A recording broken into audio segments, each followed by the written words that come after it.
And your office also announced fuel subsidies for farmers and fisher folk.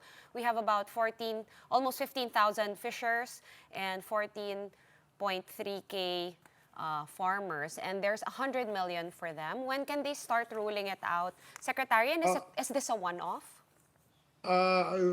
Technically, the fund from Bureau of Fisheries and the funds from the DA for fuel subsidy is what money we have now, no? So that will be released before the end of this month. Uh, then, kung magdeklara ng state of emergency nga on this, then we can probably get from a quick response fund up to maybe up to 1 billion, ano? But besides that, we have the presidential assistance for farmers and fisher folks that we will be rolling out after the Holy Week, April 6 or 7.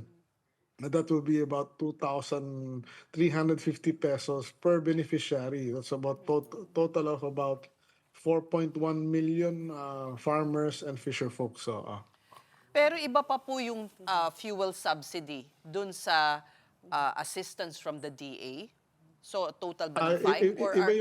Iba yung pera namin kasi yung 3,000 per farmer and fisher folk on fuel subsidy, limited yung pera namin. So technically, from my last computation, it's only about 25,000 beneficiaries ang mabibigyan on the fisher side, and the farmer side 20,000 beneficiaries. So that will consume our budget for that.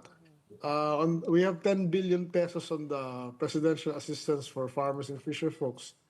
That's for 4.1 million beneficiaries yun. Kaya lang, because of the limited budget of 10 billion, so it adds up to about 2,350 pesos per beneficiary. And just to clarify, Sec, yung fuel subsidies ba, do you guys do some accounting to check whether pang fuel lang talaga dapat gastusin yung money na yon, or pwede bang discretionary na rin ng recipient where nila gagastusin yung pera? Yung sa fuel, basically, the list na bibigyan nun, magkakaroon. Kaya let's say sa fisher folk, kailangan may motorized bangka sila eh. So technically, dun pwede gamitin. Sa farmers naman, kung meron silang traktora or diesel engine may pump, no, o kaya hand tractor na motorized, yung sila lang, yung mga walang registered na gamit, hindi sila makakuha nun.